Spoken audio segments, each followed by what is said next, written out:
ದೇವರ ವಾಕ್ಯಕ್ಕೆ ಹೋಗುತ್ತಾ ಇದ್ದೇವೆ.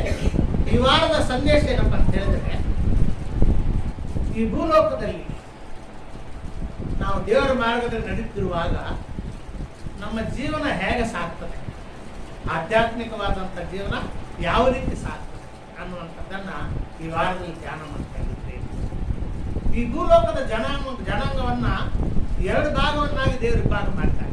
ಈ ಭೂಲೋಕದಲ್ಲಿ ಬೇರೆ ಬೇರೆ ಜಾತಿಗಳು, ಬೇರೆ ಬೇರೆ ಧರ್ಮಗಳಿವೆ, ಬೇರೆ ಬೇರೆ ದೇವರುಗಳನ್ನು ಆರಾಧನೆ ಮಾಡುತ್ತಿದ್ದಾರೆ. ಅವರವ್ರ ನಂಬಿಕೆ ಇರಲಿ, ಮಾಡಿಕೊಳ್ಳಿ.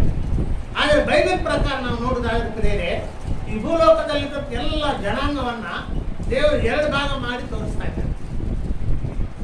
ಒಂದು ಭಾಗ ಯಾರಪ್ಪ ಅಂತ ಹೇಳಿದ್ರೆ ದೇವರಿಗೆ ಸಂಬಂಧಪಟ್ಟಿದ್ದವು, ದೇವರ ಜನಾಂಗ, ಅದು ವಿಶ್ವಾಸಿಗಳು ಅಂತ ಹೇಳ್ಬೋದು. ಒಂದು ಭಾಗ ವಿಶ್ವಾಸಿಗಳು, ಇನ್ನೊಂದು ಭಾಗ ಅವಿಶ್ವಾಸಿಗಳು.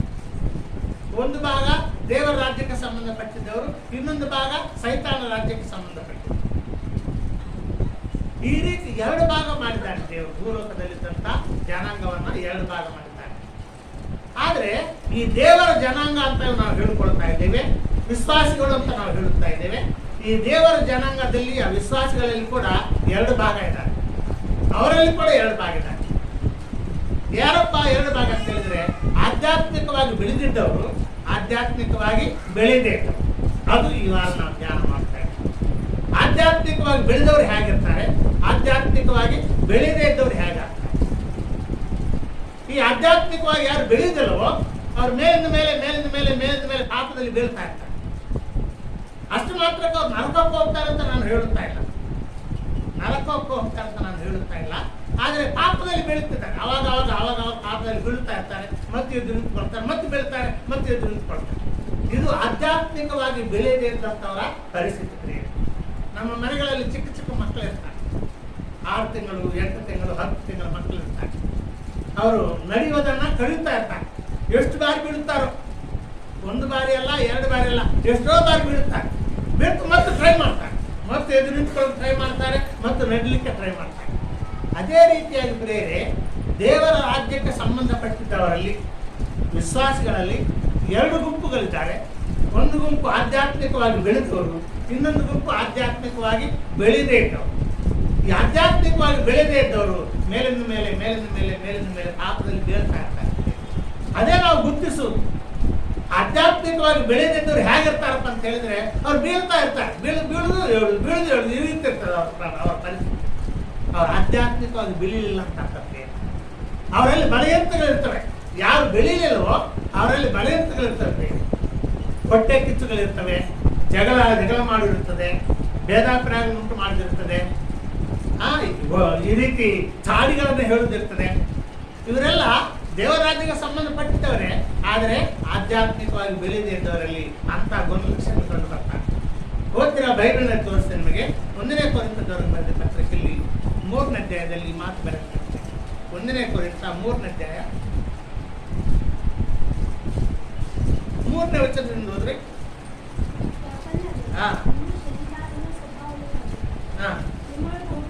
ನಿಮ್ಮೊಳಗೆ ಹೊಟ್ಟೆ ಕಿಚ್ಚು, ಜಗಳಗಳು ಇರುವಲ್ಲಿ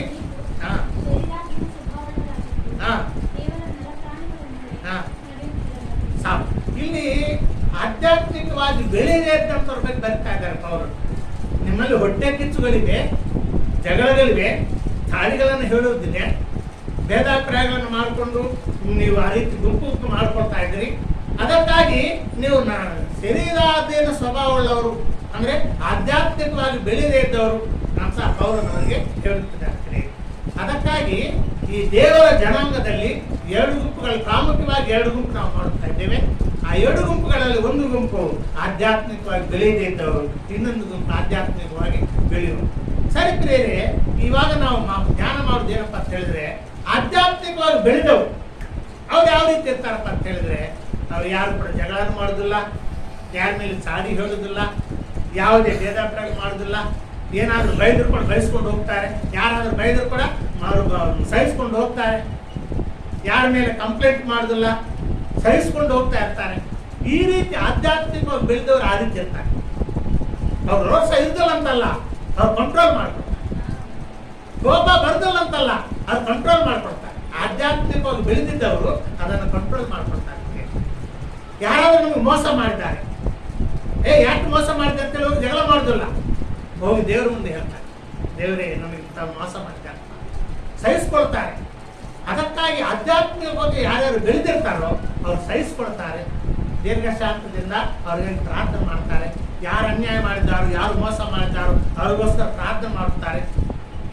ಯಾರಾದ್ರೂ ನಮಗೆ ನೋವನ್ನು ಉಂಟು ಮಾಡಿದ್ರೆ ಅವ್ರಿಗೋಸ್ಕರ ಪ್ರಾರ್ಥನೆ ಮಾಡ್ತಾರೆ. ಈ ರೀತಿ ಆಧ್ಯಾತ್ಮಿಕವಾಗಿ ಬೆಳೆದಿದ್ದವ್ರು ಇರ್ತಾರೆ. ಈ ಆಧ್ಯಾತ್ಮಿಕವಾಗಿ ಬೆಳೆದವ್ರು ಯಾವ ರೀತಿ ಇರ್ತಾರಪ್ಪ ಅಂತ ಹೇಳಿದ್ರೆ, ದಿನಾಲೂ ದೇವರಿಗೆ ಪ್ರಾರ್ಥನೆ ಮಾಡೋರಾಗಿರ್ತಾರೆ, ದೇವರ ಸಂಪರ್ಕದಲ್ಲಿ ಇರ್ತಾರೆ. ಒಂದು ಮಾತನ್ನು ಹೇಳುವುದಾದ್ರೆ ದೇವರ ಸಂಪರ್ಕದಲ್ಲಿ ಇರ್ತಾರೆ. ಆಧ್ಯಾತ್ಮಿಕವಾಗಿ ಬೆಳೆದಿದ್ದವರು ದೇವರ ಸಂಪರ್ಕದಲ್ಲಿರ್ತಾರೆ.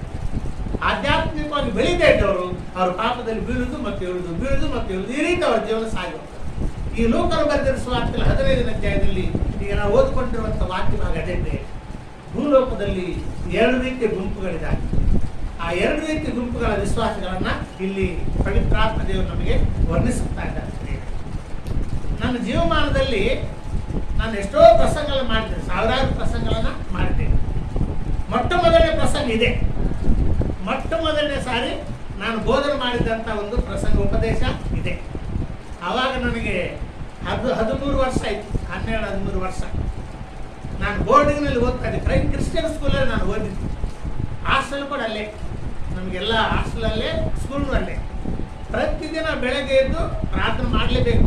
ಬೆಳಗ್ಗೆ ಒಮ್ಮೆ, ಸಾಯಂಕಾಲ ಒಮ್ಮೆ, ದಿನಕ್ಕೆ 2 ಬಾರಿ ಒಂದು ಪ್ರಾರ್ಥನೆ ಕೊಟ್ಟಿರ್ತಾರೆ. ಆ ಸ್ಟೂಡೆಂಟ್ಸ್ ಎಲ್ಲ ಹೋಗಿ ಆ ಪ್ರಾರ್ಥನಾ ಹಾಲಲ್ಲಿ ಕೂತ್ಕೊಂಡು ಅಲ್ಲಿ ಪ್ರಾರ್ಥನೆ ಮಾಡಬೇಕಾಗ್ತದೆ. ಯಾರು ಮಾಡುದಿಲ್ಲವೋ ಅವ್ರಿಗೆ ಪನಿಷ್ಮೆಂಟ್ ಇರ್ತದೆ. ಆ ರೀತಿ ಅಂತಹ ಸ್ಕೂಲಲ್ಲಿ ನಾನು ಬೆಳೆದಿದ್ದೆ.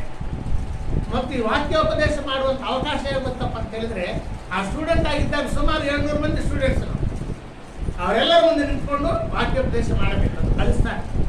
ಅವ್ರು ಗಮನ ಕೊಟ್ಟು ಯಾರ್ಯಾರು ಸ್ಟೂಡೆಂಟ್ಸು ದೇವರ ಕರೆಯುತ್ತಿದೆ ಅನ್ನೋ ಗಮನ ಕೊಟ್ಟು ಅವರಿಗೆ ಅವಕಾಶ ಕೊಡ್ತಾರೆ. ಮೊಟ್ಟ ಮೊದಲನೇ ಬಾರಿ ನನ್ನ ಜೀವನದಲ್ಲಿ ನಾನು ವಾಕ್ಯೋಪದೇಶ ಮಾಡಿದ್ದೆ ಇದೇ ಪ್ರಸಂಗ.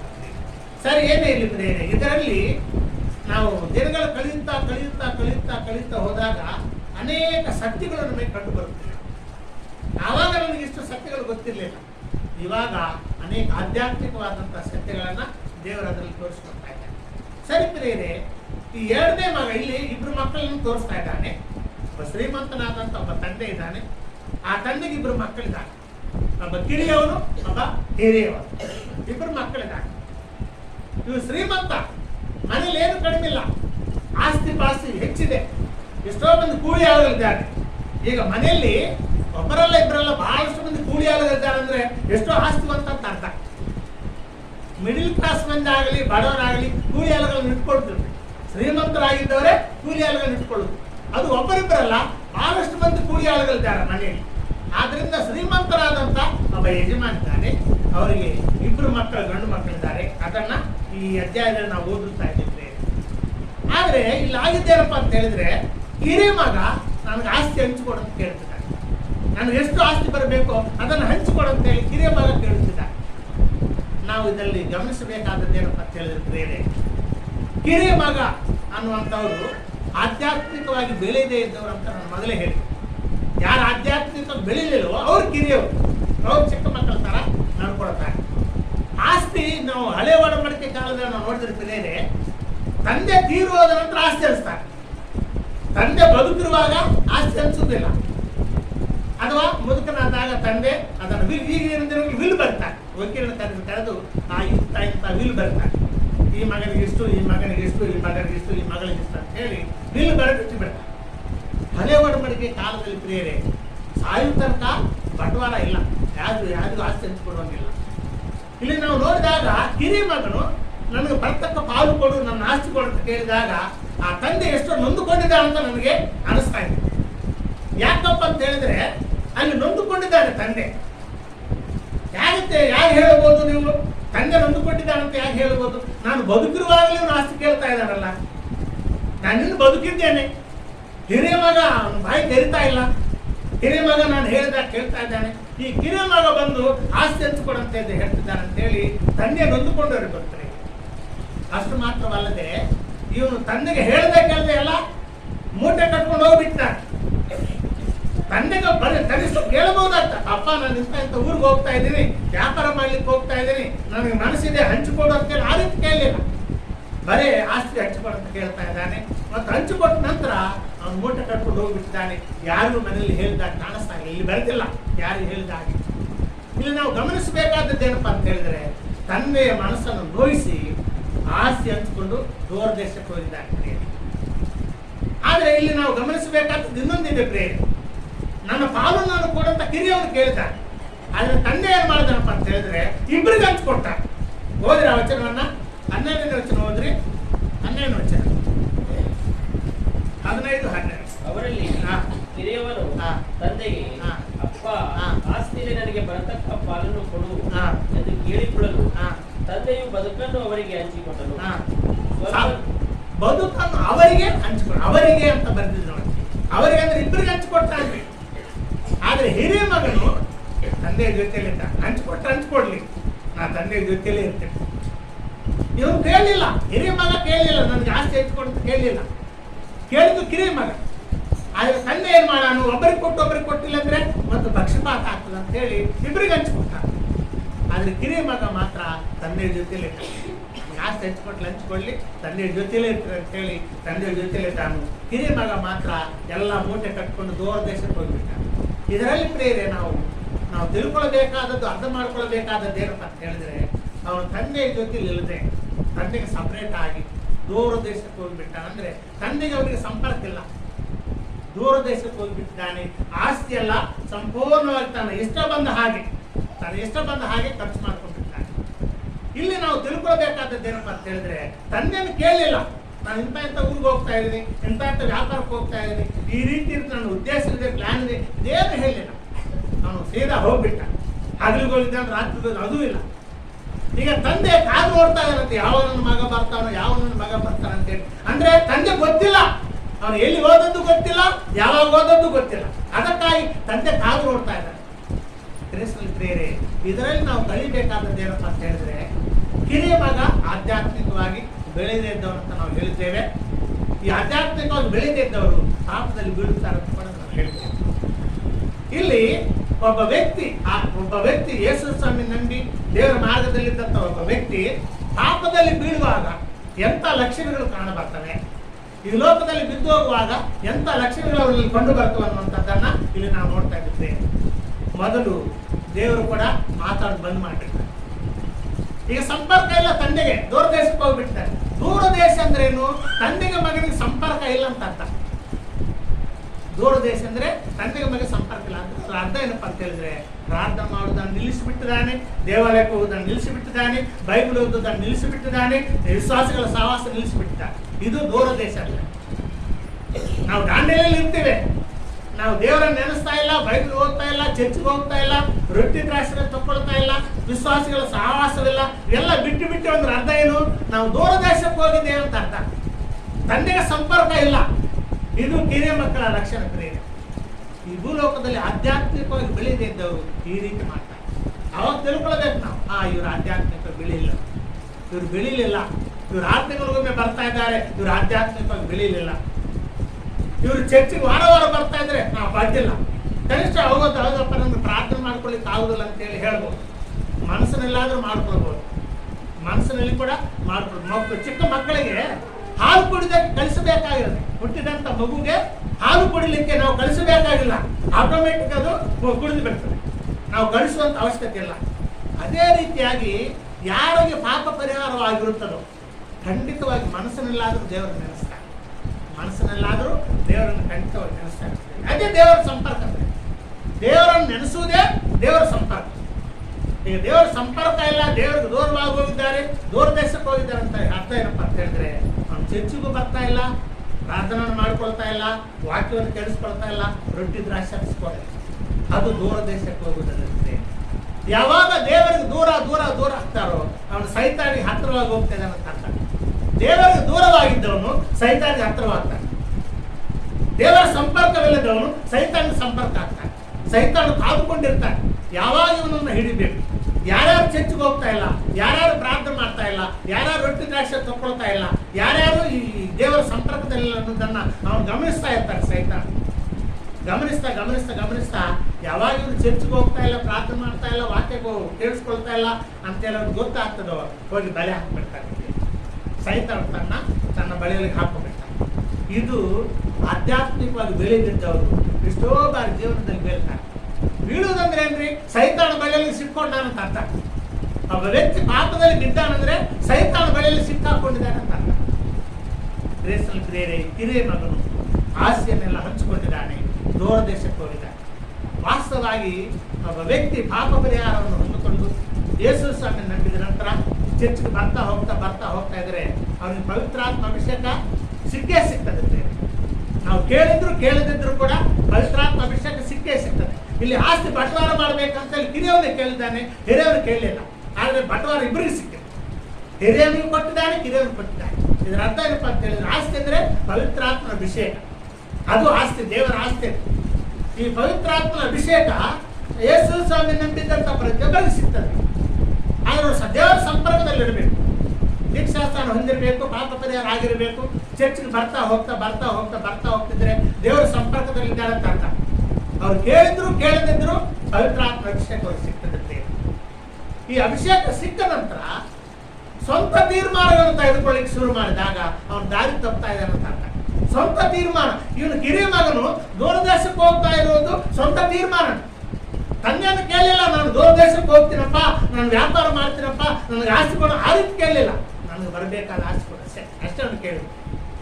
ಇದು ಕಿರಿಯ ಮಗನು ಮಾಡಿದಂತ ತಪ್ಪಂದ್ರೆ ಪಾಪದಲ್ಲಿ ಬೀಳುವವನು ಮಾಡುವಂತ ತಪ್ಪುಗಳು. ಯಾವ ವಿಶ್ವಾಸಿ ಪಾಪದಲ್ಲಿ ಬೀಳಿಗೆ ಹೋಗ್ತಾ ಇದ್ದಾನೋ ಅವನಲ್ಲಿ ಕಂಡು ಬರುವಂತ ಲಕ್ಷಣಗಳೇನಪ್ಪ ಅಂತ ಹೇಳಿದ್ರೆ, ದೇವರ ಸಂಪರ್ಕ ಕಳೆದುಕೊಳ್ತಾರೆ. ದೇವರು ಕೂಡ ಪ್ರಾರ್ಥನೆ ಮಾಡುವುದನ್ನು ಬಿಟ್ಟು ಬಿಡ್ತಾರೆ, ದೇವಾಲಯಕ್ಕೆ ಹೋಗುವುದನ್ನು ಬಿಟ್ಟು ಬಿಡ್ತಾರೆ, ವಿಶ್ವಾಸಿಗಳ ಸಹವಾಸ ಬಿಟ್ಟು ಬಿಡ್ತಾರೆ. ಇದರ ಅರ್ಥ ಏನಪ್ಪ ಅಂತ ಹೇಳಿದ್ರೆ, ದೇವರಿಗೆ ದೂರ ಹೋಗ್ತಿದ್ದಾರೆ. ಸ್ವಂತ ತೀರ್ಮಾನ ತೆಗೆದುಕೊಂಡಾನೆ. ವಿಶ್ವಾಸಿಯಾಗಿದ್ದಂತ ಪ್ರತಿಯೊಬ್ಬರು ಕೂಡ ನಮ್ಮ ಸಂಸಾರದಲ್ಲಿ, ನಮ್ಮ ಜೀವನದಲ್ಲಿ ಏನೇ ಒಂದು ತೀರ್ಮಾನ ತೆಗೆದುಕೊಳ್ಬೇಕಾದ್ರೆ ಮೊದಲು ದೇವರಿಗೆ ಪ್ರಾರ್ಥನೆ ಮಾಡಬೇಕು. ದೇವರಿಗೆ ಪ್ರಾರ್ಥನೆ ಮಾಡದೆ ನಾವೇನ್ ತೀರ್ಮಾನ ತೆಗೆದುಕೊಂಡ್ರು ಕೂಡ ಅದು ಸ್ವಂತ ತೀರ್ಮಾನ, ದೇವರ ತೀರ್ಮಾನ ಅಲ್ಲ. ಸ್ವಂತ ತೀರ್ಮಾನ. ಒಂದು ಮನೆ ಕಟ್ಟಬೇಕಾದ್ರೂ, ಒಂದು ಮದುವೆ ಮಾಡಬೇಕಾದ್ರೂ, ಒಂದು ಆಸ್ತಿ ಪಾಸ್ತಿ ಗೋಡಿಸ್ಕೊಳ್ಬೇಕಾದ್ರೆ ಏನೇ ಆಗಲಿ ನೀವು ಖುದ್ದಾಗಿ ಪ್ರಾರ್ಥನೆ ಮಾಡಬೇಕಾದ್ವಾ ದೇವರ ಸೇವಕರಿಗೆ ಅಂದ್ರೆ ಹೇಳಿ ಪ್ರಾರ್ಥನೆ ಮಾಡಿಸ್ಕೊಳ್ಬೇಕು. ಅಯ್ಯ, ನಾವು ಮನೆ ಕಟ್ಕೊಳ್ಳಿಕ್ಕಿದ್ದೇವೆ, ನೀವು ಬಂದು ಪ್ರೇಯರ್ ಮಾಡಿ. ಅಯ್ಯ, ನಮಗೊಂದು ಉದ್ಯೋಗ ಸಿಕ್ಕಿದೆ, ಮತ್ತೆ ಇದಕ್ಕೆ ಹೋಗ್ಬೇಕೆಲ್ಲ ಪ್ರೇಯರ್ ಮಾಡಿ. ಈ ರೀತಿ ನಾವು ಪ್ರಾರ್ಥನೆ ಮಾಡಿದಾಗ ದೇವರ ಸಂಪರ್ಕದಲ್ಲಿದ್ದೇವೆ, ದೇವರನ್ನು ಕೇಳುತ್ತಾ ಇಲ್ಲ ಅಂತ ಅರ್ಥ. ದೇವರು ಇದನ್ನು ಮಾಡಬಹುದು ಇಲ್ಲೋ ಅಂತ ಹೇಳಿ ದೇವರನ್ನು ಕೇಳುತ್ತಾ ಇಲ್ಲ. ಈ ಕಿರಿಯ ಮಗನು ತಂದೆಯನ್ನು ಕೇಳಲಿಲ್ಲ, ಡೈರೆಕ್ಟ್ ಆಗಿ ಹೋಗ್ಬಿಟ್ಟಿದ್ದಾನೆ. ತಂದೆ ಹೇಳೂ ಇಲ್ಲ, ಹೋಗ್ತಾ ಇದ್ದಂತೆ. ಅಂದ್ರೆ ತನ್ನ ಸ್ವಂತ ತೀರ್ಮಾನ ಮಾಡಿಕೊಂಡಿದ್ದಾನೆ. ದೇವರ ಚಿತ್ತವನ್ನು ತಿಳ್ಕೊಂಡಿಲ್ಲ, ದೇವರನ್ನು ಕೇಳಲಿಲ್ಲ, ತಂದೆಯನ್ನು ಕೇಳಲಿಲ್ಲ ಅಂತ.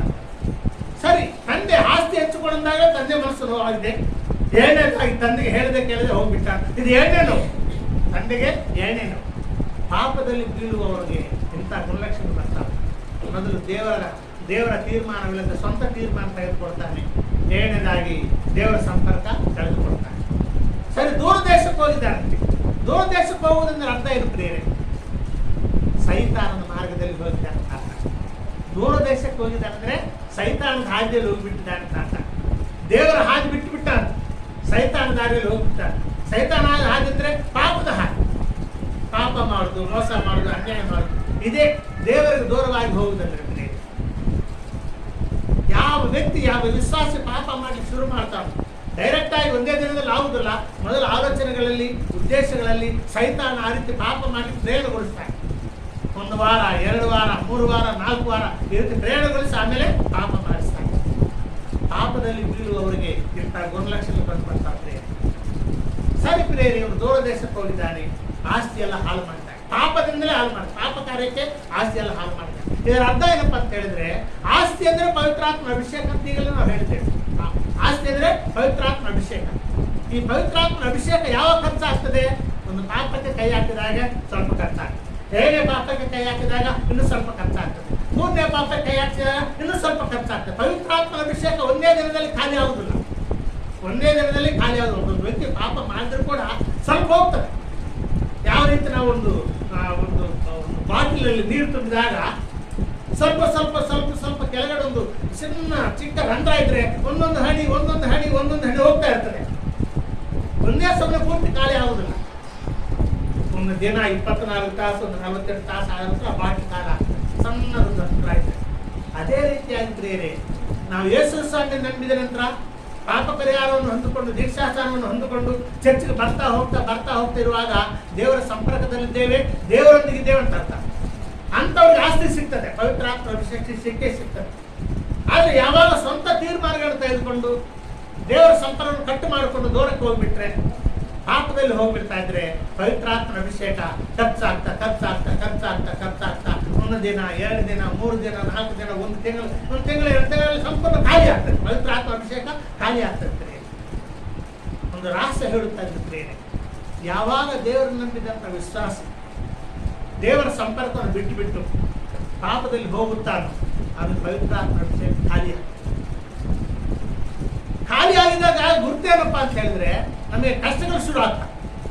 ಊಟಕ್ಕೆ ಸಿಗುದಿಲ್ಲ, ಬಟ್ಟೆಗೂ ಸಿಗುದಿಲ್ಲ, ಕೆಲಸನೂ ಸಿಗುದಿಲ್ಲ, ಮನೆಯೂ ಸಿಗುದಿಲ್ಲ. ಇದೇ ಗುರುತು ಪವಿತ್ರಾತ್ಮನ ಖಾಲಿಯಾಗಿದ್ದಾನೆ. ನಮ್ಮಲ್ಲಿ ಪವಿತ್ರಾತ್ಮ ಅಭಿಷೇಕ ಖಾಲಿಯಾಗಿದೆ ಅಂತ ಅರ್ಥ ಏನಪ್ಪ ಅಂತ ಹೇಳಿದ್ರೆ ನಮ್ಮ ಪ್ರಾರ್ಥನೆಗಳಿಗೆ ಉತ್ತರನೂ ಸಿಗುದಿಲ್ಲ, ನಾವು ಕೈ ಹಾಕಿದಂಥ ಕೆಲಸನೂ ಆಗುದಿಲ್ಲ, ನಮಗೆ ತಿಂಡಿ ಕೂಡ ಸರಿಯಾಗಿ ಸಿಗುದಿಲ್ಲ, ಬಟ್ಟೆ ಕೂಡ ಸರಿಯಾಗಿ ಸಿಗುದಿಲ್ಲ. ಎಲ್ಲ ಈ ಲೋಕ ಜೀವನ ನಡೆಸಲಿಕ್ಕೆ ಏನೇನು ಬೇಕಾಗ್ತಾವೋ ಅದೆಲ್ಲ ಕೊರತೆ ಆಗ್ತಾವೆ. ಪವಿತ್ರಾತ್ಮ ಅಭಿಷೇಕ ಇದ್ರೆ ಆಟೋಮೆಟಿಕ್ ನಮ್ಮ ಮುಂದೆ ಬರ್ತಾರೆ. ಅದು ಆಹಾರವಿರಲಿ, ಬಟ್ಟೆ ಇರಲಿ, ಅದು ಈ ಮನೆ ಇರಲಿ, ಉದ್ಯೋಗ ಇರಲಿ, ಅವು ನಮ್ಮ ಮುಂದೆ ಬರ್ತಾವೆ. ಪವಿತ್ರಾತ್ಮ ಅಭಿಷೇಕ ಇದ್ರೆ. ಪವಿತ್ರಾತ್ಮ ಅಭಿಷೇಕ ಖಾಲಿ ಆದ್ರೆ ಅವು ಒಂದೊಂದು ನಮ್ಮನ್ನು ಬಿಟ್ಟು ಹೋಗ್ತಾರೆ. ಇದೇ ಗುರುತು ಪ್ರೇರೆ. ಪವಿತ್ರಾತ್ಮ ಅಭಿಷೇಕ ಇದೆಯೋ ಎಲ್ಲೋ ಅನ್ನೋದಕ್ಕಿಂತ ಇದೇ ಗುರುತು. ಒಂದಾನೊಂದು ಕಾಲದಲ್ಲಿ ಒಂದು ಎಕ್ಸಾಂಪಲ್ ಕೊಡ್ತಾ ಇದ್ರು. ಏಲಿಯ ಎಂಬ ಪ್ರವಾದಿ ಇದ್ದ. ದೇಶದಲ್ಲಿ ಬರಗಾಲ ಬಂದಿತ್ತು, ಮನುಷ್ಯರಿಗೆ ಆಹಾರ ಸಿಗ್ತಾ ಇಲ್ಲ, ಪಶುಗಳಿಗೆ ಮೇವು ಸಿಗ್ತಾ ಇಲ್ಲ, ನೀರೆಲ್ಲ ಒಣಗೋಗಿದ್ದಾವೆ, ಕೆರೆಗಳು ಬಾವಿಗಳೆಲ್ಲ ಒಣಗೋಗಿದ್ದಾರೆ, ಪಶುಗಳು ಸಾಯ್ತಾ ಇವೆ, ಬಡವರು ಊಟದಲ್ಲಿ ಸಾಯ್ತಾ ಇದ್ದಾರೆ. ಒಂದಾನೊಂದು ಸಮಯದಲ್ಲಿ ಏಲಿಯ ಎಂಬ ದೇವರು ಮಾತಾಡ್ತಾರೆ, ಏಲಿಯಾ ದೇಶದೆಲ್ಲ ಬರಗಾಲ ಬಂದಿದೆ, ಜನರು ಆಹಾರಕ್ಕೆ ಸಾಯ್ತಾ ಇದ್ದಾರೆ, ನೀನು ಮಾತ್ರ ಇಂಥ ಒಂದು ನದಿ ಹತ್ರ ಹೋಗಿ ಕೂತ್ಕೊಂಡು ನಾನು ಕಾಯಿಲೆಗಳನ್ನ ನನಗೆ ಆಹಾರ ಕಳಿಸ್ತೀನಿ, ಆ ನದಿಯಲ್ಲಿ ಹರಿಯುವಂಥ ನೀರು ಕುಡಿ, ಬೆಳಗ್ಗೆ ಸಾಯಂಕಾಲ ಕಾಯಿಲೆಗಳು ನಿನಗೆ ಆಹಾರ ತರ್ತಾವೆ ಅಂತ ಹೇಳಿಬಿಟ್ಟು ಕಾಯಿಲೆಗಳಿಂದ ಆಹಾರ ಕಳಿಸಿದ್ದಾರೆ. ಪವಿತ್ರಾತ್ಮನ ಅಭಿಷೇಕ ನಮ್ಮಲ್ಲಿ ಇದ್ದರೆ ಆಹಾರ ತನ್ನಷ್ಟಕ್ಕೆ ತಾನು ಬರ್ತದೆ. ನೀವು ಕೇಳೋ ಅವಶ್ಯಕತೆ ಇಲ್ಲ, ಅದೇ ಮುಂದೆ ಬಂದು ಬಿಡ್ತಾರೆ. ಪವಿತ್ರಾತ್ಮನ ಅಭಿಷೇಕ ಇದ್ದರೆ, ಪವಿತ್ರಾತ್ಮನ ಅಭಿಷೇಕ ಖಾಲಿ ಆದರೆ ಊಟಕ್ಕೂ ಕಷ್ಟನೇ, ಬಟ್ಟೆಗೂ ಕಷ್ಟನೇ, ಎಲ್ಲಕ್ಕೂ ಜೀವನೋಪಾಯಕ್ಕೆ ಬೇಕಾದ ಎಲ್ಲ ಕೂಡ ಕಷ್ಟನೇ. ಅದೊಂದು ಗುರುತು.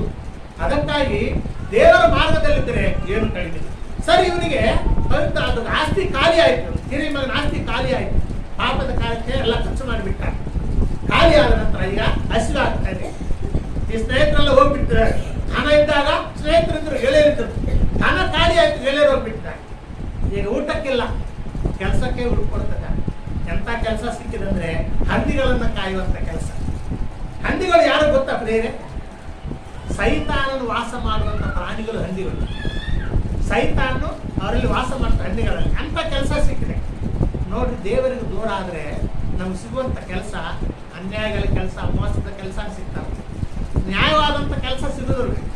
ನಾವು ದೇವರಿಗೆ ದೂರವಾಗಿ ಹೋಗಿ ಒಂದು ಬಾರಿ ದೇವರ ಮಾರ್ಗದಲ್ಲಿ ನಡೆದು ದೀಕ್ಷಾಸ್ಥಾನ ಹೊಂದಿಕೊಂಡು ಪವಿತ್ರಾತ್ಮ ಹೊಂದಿಕೊಂಡು ಆಮೇಲೆ ದಾರಿ ತಪ್ಪಿ ಸೈತಾನ ಮಾರ್ಗದಲ್ಲಿ ಹೋಗ್ಬಿಟ್ಟಿರ್ತದೆ. ಕೆಲಸ ಸಿಕ್ಕಿದ್ರು ಕೂಡ ಮೋಸದ ಕೆಲಸನೇ ಸಿಗ್ತದೆ ಹೊರತು ನ್ಯಾಯವಾದ ಕೆಲಸ ಸಿಗುದು.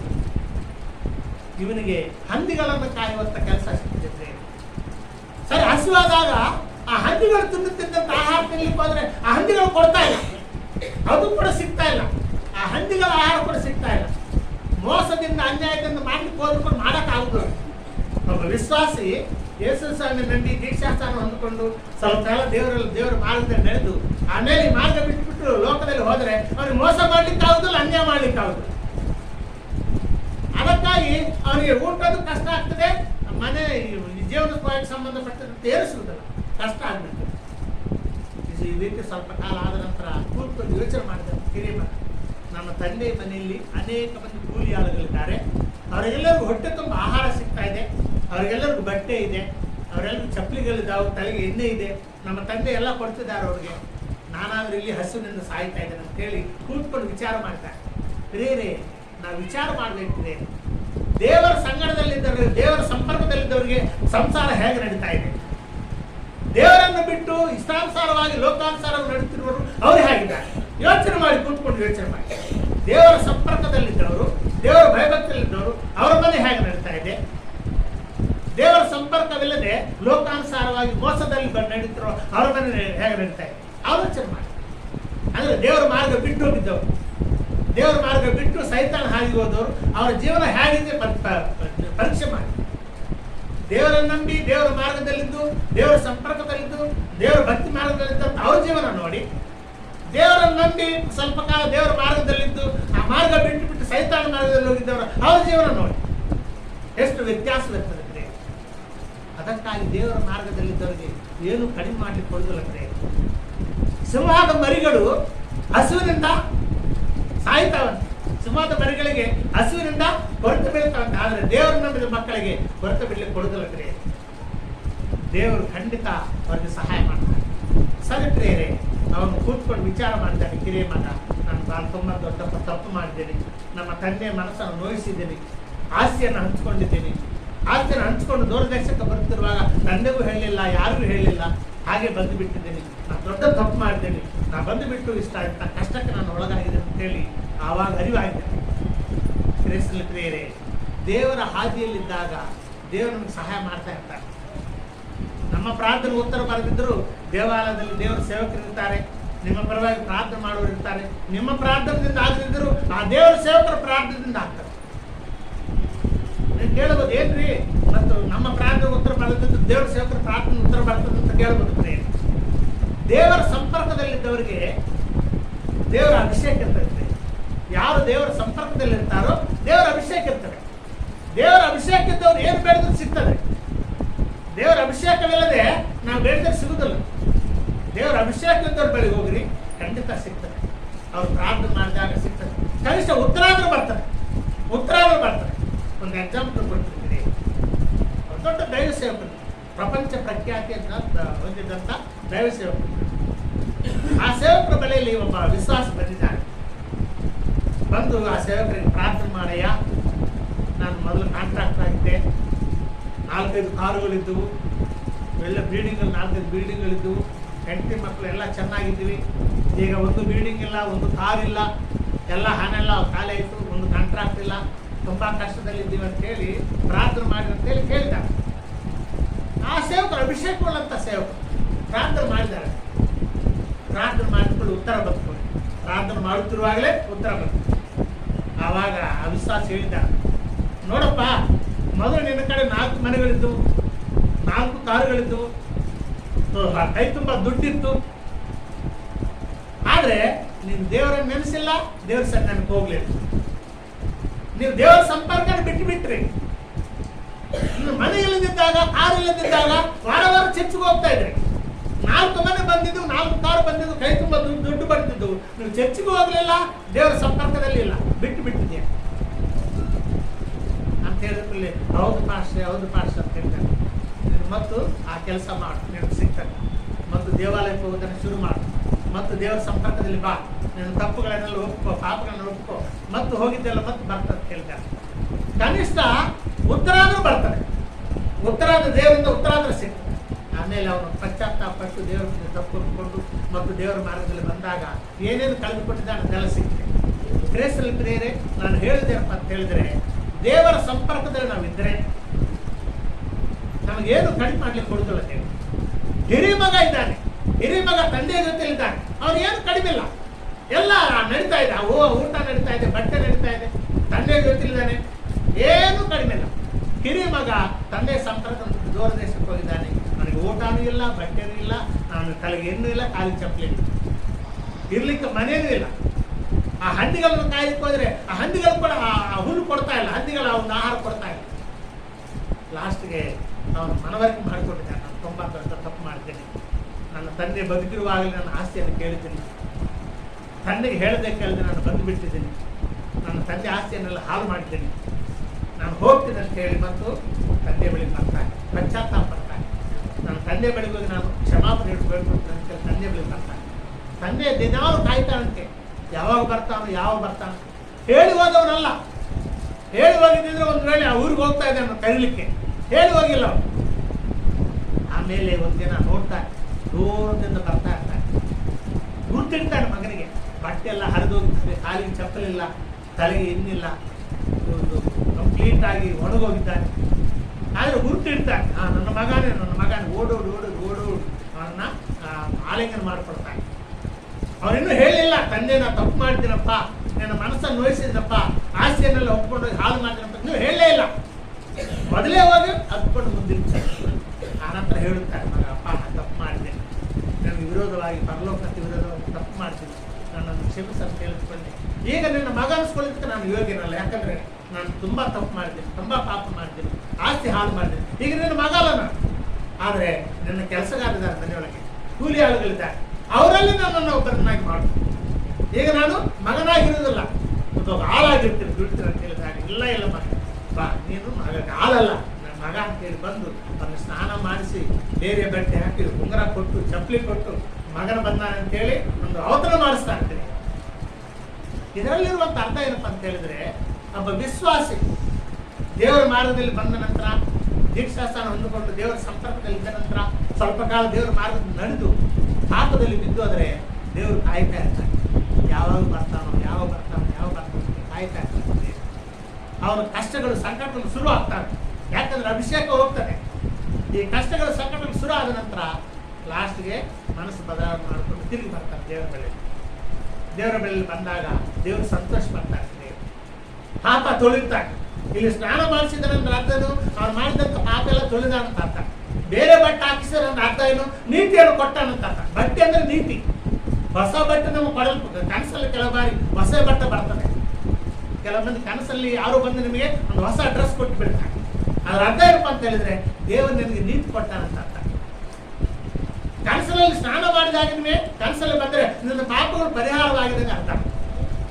ಕನಸಲ್ಲಿ ಸ್ನಾನ ಮಾಡಿದ ಹಾಗೆ ನಿಮಗೆ ಕನಸು ಬಂದಿದ್ರೆ ನಿನ್ನ ಪಾಪಗಳು ಪರಿಹಾರವಾಗಿದ್ದಾವೆ, ದೇವರು ಕ್ಷಮಿಸಿ ಬಿಟ್ಟಿದ್ದಾನಂತ ಅರ್ಥ. ಹೊಸ ಬಟ್ಟೆಗಳನ್ನು ನೀವು ಕೊಟ್ಟರೆ ದೇವರು ನೀತಿಯನ್ನು ಕೊಟ್ಟಾನಂತ ಅರ್ಥ. ಈ ರೀತಿ ಪ್ರೇರೆ ನಿಮ್ಮ ಮಗನಿಗೆ ಸ್ನಾನ ಮಾಡಿಸಿದ್ದಾನೆ, ಹೊಸ ಬಟ್ಟೆ ಕೊಡಿಸಿದ್ದಾನೆ, ಉಂಗುರ ಕೂಡ ಕೊಟ್ಟಿದ್ದಾನೆ. ಉಂಗುರಕ್ಕೆ ಅರ್ಥ ಏನಪ್ಪ ಅಂತ ಹೇಳಿದ್ರೆ, ಮತ್ತು ಮಗನ ಸ್ಥಾನ, ಆಳಿನ ಸ್ಥಾನ ಅಲ್ಲ, ಮತ್ತು ಮಗನ ಸ್ಥಾನ ಕೊಟ್ಟಾನೆ ಉಂಗುರ ಅಂತ. ಈ ರೀತಿ ಔತಣ ಕೂಡ ಮಾಡಿಸಿದ್ದಾನೆ. ಸರಿ, ಈ ರೀತಿ ಆದಾಗ ಹಿರಿಯ ಮಗನಿಗೆ ಗೊತ್ತಾಯ್ತು, ಅವನ ಪಾಪ ದುಡಿದು ಬರ್ತಾ ಇದ್ದ.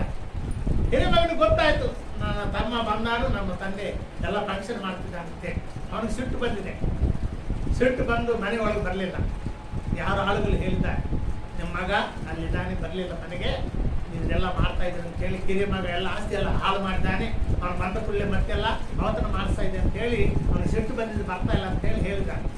ತಂದೆ ಹೋಗಿ ಕರೀತಾನೆ, ಅಪ್ಪ ಯಾಕೆ ಇಲ್ಲಿದ್ದೀಯ ಅಂತ ಹೇಳಿದ ಕೂಡಲೇ, ಅಪ್ಪ ನಾನು ಇಷ್ಟು ದಿನದಿಂದ ನನ್ನ ಸೇವೆ ಮಾಡ್ತಾ ಇದ್ದೀನಿ, ನನ್ನ ಸಂಪರ್ಕದಲ್ಲಿದ್ದೀನಿ, ಒಂದು ದಿನ ಕೂಡ ನನಗೋಸ್ಕರ ಒಂದು ಔತಣ ಮಾಡಿಲ್ಲ.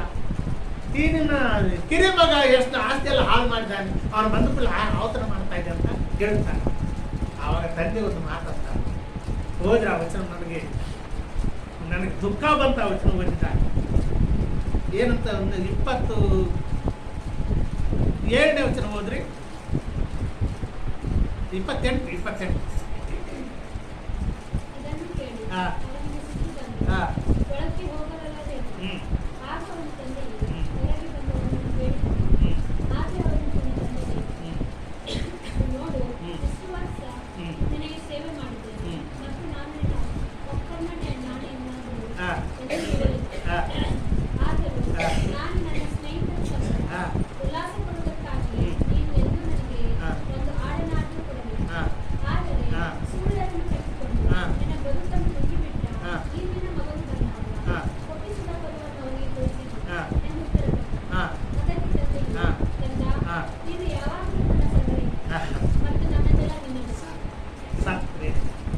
ಯಾವಾಗಲೂ ನನ್ನ ಸಂಗಡ ಇದ್ದೀನ, ನಂದೆಲ್ಲ ನಿಂದೆ, ನನ್ನ ಆಸ್ತಿ ಏನಿದೆ ಅದೆಲ್ಲ ನಿಂದೆ. ಅದು ಯಾಕಂದ್ರೆ ಅವ್ನು ಹೋಗ್ಬಿಟ್ಟ, ಈಗ ಇರುದಿಲ್ಲ ಒಬ್ಬನೇ.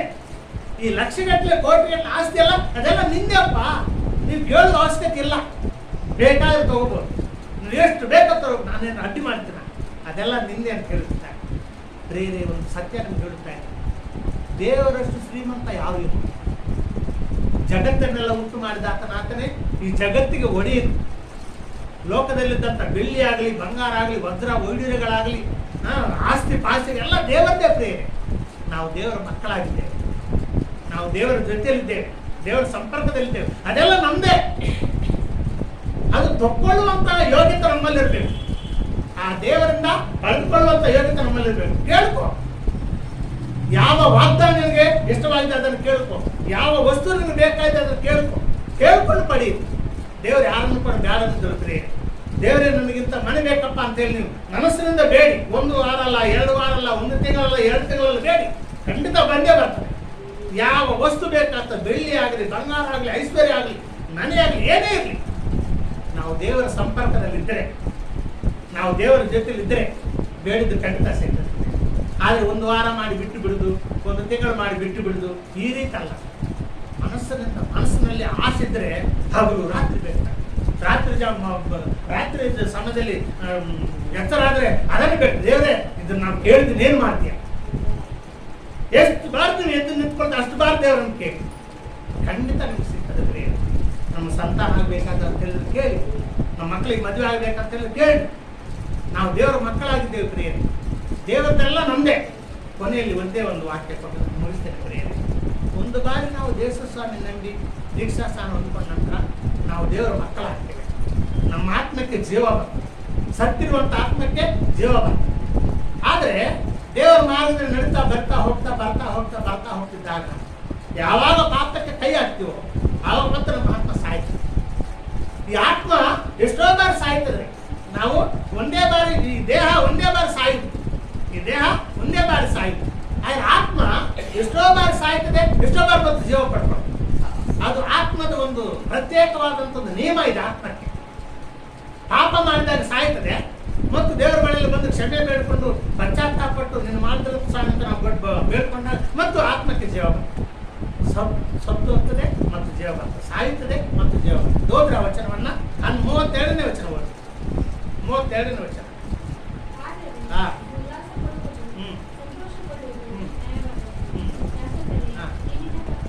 ಈ ನಿನ್ನ ತಮ್ಮ ಸತ್ತವನಾಗಿದ್ದನು, ಅವನು ಸತ್ತವನಾಗಿದ್ದ, ತಿರುಗಿ ಬದುಕಿ ಬಂದ. ಸಾಯ್ತಾನೆ. ಪಾಪಕ್ಕೆ ಕೈ ಆದರೆ ಯಾವುದೇ ವಿಶ್ವಾಸ ಇರಲಿ, ಎಷ್ಟೇ ದೊಡ್ಡ ಭಕ್ತನಿರ್ಲಿ ಪ್ರೇಮ, ಅವನ ಪಾಪಕ್ಕೆ ಕೈ ಹಾಕಿದರೆ ಅವನ ಆತ್ಮ ಸಾಯ್ತಾನೆ. ಅದು ಮತ್ತೆ ಜೀವಂತವಾಗಬೇಕಾದ್ರೆ ದೇವರ ಬಳಿಯಲ್ಲಿ ಬಂದು ಪಶ್ಚಾತ್ತಾಪಟ್ಟು, ದೇವರಿಗೆ ನನ್ನ ತಪ್ಪಾಯ್ತಪ್ಪ, ನನ್ನನ್ನು ಕ್ಷಮಿಸಪ್ಪ, ಮುಂದೆ ನಾನು ಅದಕ್ಕೆ ಕೈ ಹಾಕೋದಿಲ್ಲಪ್ಪ, ನನ್ನ ಪಾಪ ಕ್ಷಮಿಸಪ್ಪ ಅಂತ ಕೇಳಿದಾಗ ದೇವರು ಅದನ್ನು ಕ್ಷಮಿಸಿದಾಗ ಮತ್ತು ನಮ್ಮ ಆತ್ಮಕ್ಕೆ ಜೀವ ಬರ್ತದೆ. ಅದಕ್ಕಾಗಿ ಕ್ರಿಸ್ತನಲ್ಲಿ ಪ್ರಿಯರೇ, ಆಧ್ಯಾತ್ಮಿಕವಾದಂಥ ಮಾರ್ಗದಲ್ಲಿ ನಾವು ಇರುವಾಗ ನಮ್ಮ ಆತ್ಮ ಪಾಪ ಮಾಡಿದಾಗ ಸಾಯ್ತದೆ ಮತ್ತು ದೇವರ ಸಂಪರ್ಕವನ್ನು ಹೊಂದಿಕೊಂಡಾಗ ಮತ್ತು ಆತ್ಮಕ್ಕೆ ಜೀವ ಬರ್ತದೆ. ಈ ಆದಿತ್ಯವಾರದಲ್ಲಿ ನಾವು ತಿಳ್ಕೊಂಡಿದ್ದಂಥ ಸತ್ಯ ಏನಂದ್ರೆ, ಎರಡು ಗ್ರೂಪಿನ ದೇವರ ಜನಾಂಗದಲ್ಲಿ ದೇವರ ರಾಜ್ಯಕ್ಕೆ ಸಂಬಂಧಪಟ್ಟಿದ್ದವರು 2 ಗುಂಪಿನವರು ಇರ್ತಾರೆ. ಈ 2 ಗುಂಪಿನಲ್ಲಿ ಒಂದು ಗುಂಪು ಆಧ್ಯಾತ್ಮಿಕವಾಗಿ ಬೆಳೆದಿದ್ದವರು, ಇನ್ನೊಂದು ಗುಂಪು ಆಧ್ಯಾತ್ಮಿಕವಾಗಿ ಬೆಳೆದಿದ್ದವರು. ಆ ಬೆಳೆದಿದ್ದವರು ಕೂಡ ಸ್ವಲ್ಪ ಸಿಟ್ಟು ಮಾಡ್ಕೊಂಡು ನನ್ನ ತಂದೆ ಮೇಲೆ, ಅಂದ್ರೆ ಎಷ್ಟೇ ನಾವು ಆಧ್ಯಾತ್ಮಿಕವಾಗಿ ಬೆಳೆದಿದ್ರು ಕೂಡ ತಪ್ಪುಗಳಾಗ್ತವೆ. ಎಷ್ಟೇ ದೊಡ್ಡ ಭಕ್ತನಾಗಿ ತಪ್ಪನ್ನು ಆಗ್ತದೆ. ಇಲ್ಲಿ ಹಿರಿಯ ಮಗ ತಂದೆ ಜೊತೆಯಲ್ಲೇ ಇದ್ದ, ತಂದೆಗೇನು ತೊಂದರೆ ಕೊಟ್ಟಿಲ್ಲ, ಆಸ್ತಿ ಹಾಳು ಮಾಡಿಲ್ಲ, ಪವಿತ್ರಾತ್ಮ ಅಭಿಷೇಕವನ್ನು ಹಾಳು ಮಾಡಿಲ್ಲ, ಎಲ್ಲ ಒಳ್ಳೆ ಕೆಲಸ ಮಾಡಿದ್ದಾನೆ. ಆದ್ರೂ ಕೂಡ ಒಂದು ದಿನದಲ್ಲಿ ತಂದೆಯ ಮೇಲೆ ಸಿಟ್ಟು ಮಾಡ್ಕೊಂಡ. ನನಗೆ ಹೇಳಿದ್ದು ಕೊಟ್ಟಿಲ್ಲ, ನನ್ನ ಬೈಕ್ ಈಡೇರಿಸಿಲ್ಲ ಅಂತೇಳಿ ತಂದೆ ಮೇಲೆ ಸಿಟ್ಟು ಮಾಡ್ಕೊಂಡ. ಇದರ ಅರ್ಥ ಏನಪ್ಪ ಅಂತ ಹೇಳಿದ್ರೆ, ನಾವು ಆಧ್ಯಾತ್ಮಿಕವಾಗಿ ಎಷ್ಟು ಬೆಳೆದ್ರು ಕೂಡ, ನಾವು ದೇವರ ಸಂಪರ್ಕದಲ್ಲಿ ಇದ್ರೂ ಕೂಡ, ನಾವು ಭಕ್ತಿವಂತರಾದ್ರೂ ಕೂಡ, ನೀತಿಯಲ್ಲಿ ನಡೀತಾ ಇದ್ರು ಕೂಡ ತಪ್ಪುಗಳಾಗ್ತವೆ. ದೇವರ ಮನಸ್ಸನ್ನು ನೋಯಿಸುವಂಥ ಸಂದರ್ಭಗಳು ಬರ್ತವೆ. ಆದರೆ ದೇವರು ಒಳ್ಳೆಯವರು ಬೇರೆ. ದೇವರು ನಮ್ಮನ್ನು ಏನು ತೊಂದರೆ ಕೊಡ್ತಿಲ್ಲ. ದೇವರು ನಮಗೆ ಪ್ರೀತಿಯಿಂದ ನಮಗೆ ಸಂತೈಸ್ತಾನೆ, ಆದನ್ನು ಕೊಡ್ತಾರೆ. ಈ ದಾರಿ ತಪ್ಪಿದಂಥ ಮಗ ಆ ರೀತಿ ಆಸ್ತಿ ಹಾಳು ಮಾಡಿದಂಥ ಮತ್ತು ಮಗನನ್ನು ಸೇರಿಸಿಕೊಂಡಿದ್ದಾನೆ ಮತ್ತು ಮಗನಾಗಿ ಅವನಿಗೆ ಸ್ಥಾನ ಕೊಟ್ಟಿದ್ದಾನೆ. ನೀವು ನಾವೆಲ್ಲರೂ ಕೂಡ ದೇವರ ಮಕ್ಕಳು ಪ್ರಿಯ ಸಹೋದರಿ ಇರಲಿ, ಸಹೋದರರು ಇರಲಿ, ನಾವೆಲ್ಲರೂ ದೇವರ ಮಕ್ಕಳಾಗಿದ್ದೇವೆ, ದೇವರ ಸಂಪರ್ಕದಲ್ಲಿದ್ದೇವೆ. ಯಾರ್ಯಾರು ಚರ್ಚ್ಗೆ ಬರ್ತಾ ಹೋಗ್ತಾ ವಿಶ್ವಾಸಗಳ ಸಹವಾಸ, ರೊಟ್ಟಿ ದ್ರಾಕ್ಷಾರಸ, ದೇವರ ವಾಕ್ಯ, ಪ್ರಾರ್ಥನೆ ಇವುಗಳಲ್ಲಿ ಬರ್ತಾ ಇದ್ದಾರೋ ಅವರೆಲ್ಲರೂ ದೇವರ ಸಂಪರ್ಕದಲ್ಲಿದ್ದಾರೆ, ದೇವರ ಮನೆಯಲ್ಲಿದ್ದಾರೆ ಅಂತ ಅರ್ಥ, ದೇವರ ಜೊತೆಯಲ್ಲಿದ್ದಾರೆ ಅಂತ ಅರ್ಥ. ಯಾರು ಈ ಸಂಪರ್ಕ ಕಳೆದುಕೊಳ್ತಾರೋ, ಈ ಸಹವಾಸ ಕಳೆದುಕೊಳ್ತಾರೋ ಅವರು ಸೈತಾನ ಕಡೆ ಹೋಗ್ತಾ ಇದ್ದಾರೆ. ಸೈತಾನವನ್ನು ಬಂಧಿಸ್ತಾನೆ, ಪಾಪದಲ್ಲಿ ಬೀಳಿಸ್ತಾನೆ. ನಾವು ಜಾಗರೂಕರಾಗಿರುವ ನಮ್ಮ ಆಧ್ಯಾತ್ಮಿಕವಾದಂಥ ಜೀವನವನ್ನು ಭಕ್ತಿಯಿಂದ ಭಯದಿಂದ ಮುಂದುವರಿಸಿಕೊಳ್ಳೋಣ. ಆ ರೀತಿ ಮಾಡಲಿಕ್ಕೆ ದೇವರು ನಮಗೆಲ್ಲರಿಗೂ ತನ್ನ ಕೃಪೆಯನ್ನು ಪ್ರಸಾದಿಸಲಿ. ದೇವರ ವಾಕ್ಯಗಳನ್ನು